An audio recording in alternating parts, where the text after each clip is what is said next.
Je déclare mon meublé, spécialiste de la fiscalité et de l'accompagnement des loueurs en meublé, a le plaisir de vous présenter Je découvre le monde du meublé, le podcast à destination de tous les loueurs en meublé.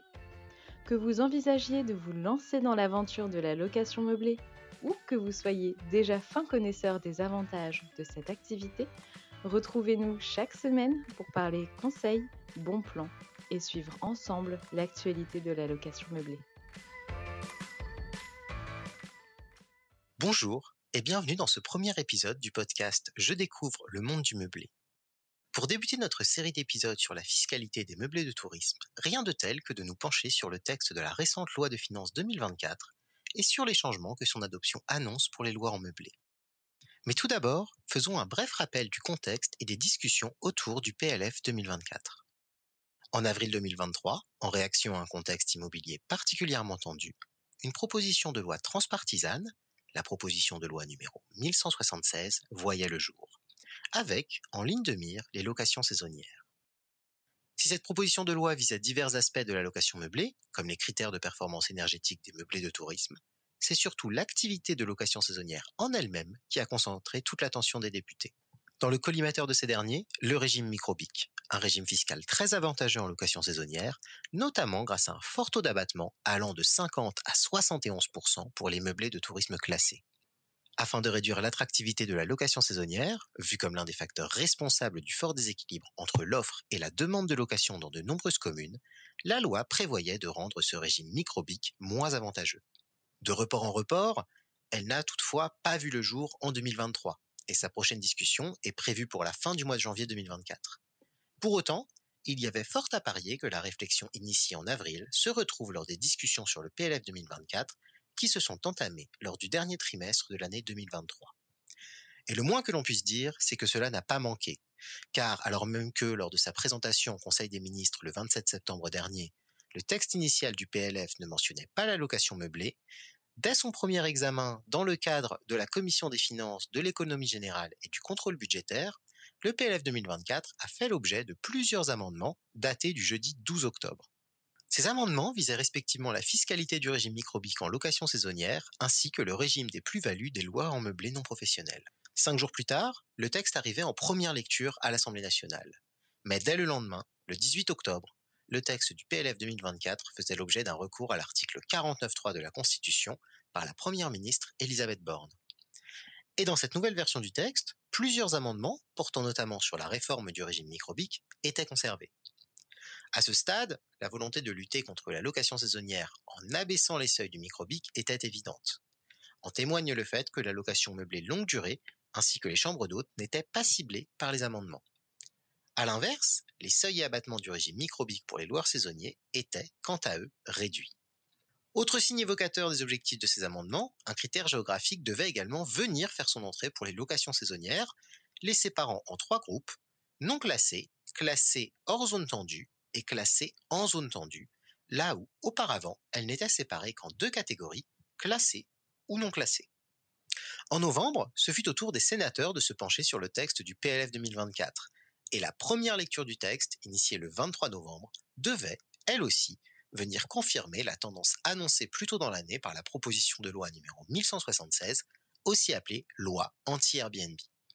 Le 26 novembre 2023, 4 amendements étaient adoptés par le Sénat, tous poursuivant l'objectif d'aligner le régime fiscal des locations de meublés de tourisme sur celui des locations vides. En vertu des amendements adoptés au Sénat, les seuils du régime micro-BIC passaient donc à 15 000 euros contre auparavant 77 700 euros et jusqu'à 188 700 euros pour un meublé de tourisme classé. Dans le même sens, les taux d'abattement étaient également revus à la baisse, chutant à 30% pour les meublés de tourisme non classés et les meublés de tourisme classés situés en zone tendue. Pour les meublés de tourisme classés situés hors zone tendue, la consolation était bien maigre. L'abattement de 51% qui leur était accordé ne pouvait être appliqué que si l'ensemble des revenus de location meublée de tout type ne dépassait pas un total de 15 000 euros. Par ailleurs, dès le lendemain, le 27 novembre, 2 amendements identiques étaient proposés et adoptés au Sénat visant à aligner le régime de la TVA des loueurs saisonniers sur celui des établissements hôteliers. Mais la partie était loin d'être jouée, puisque le texte devait encore passer en seconde lecture devant l'Assemblée nationale.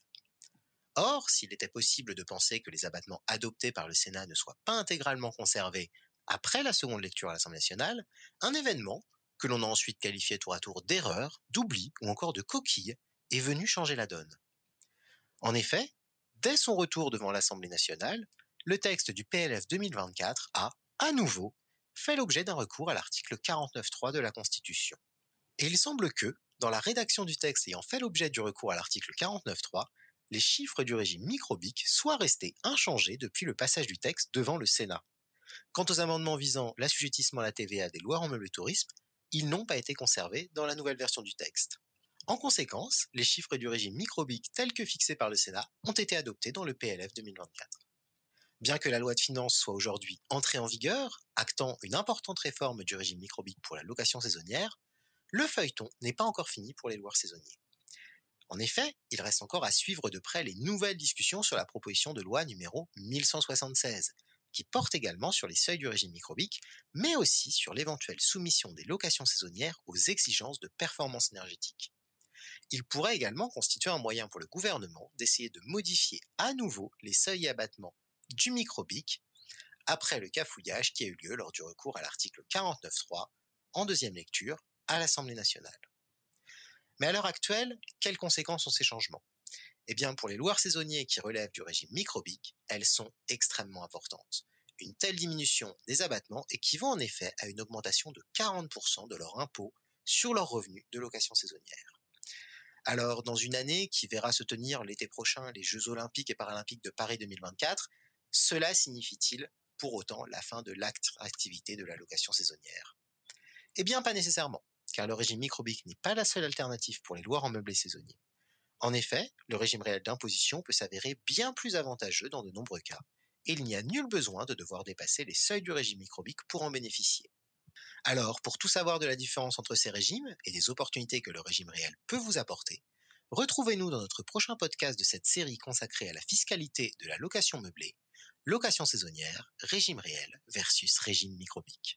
Si vous avez aimé notre podcast, faites-le nous savoir et n'hésitez pas à vous rendre sur notre site internet, à nous suivre sur les réseaux sociaux ou encore à nous contacter directement par téléphone ou par mail à l'adresse contact@jedéclaremonmeublé.com.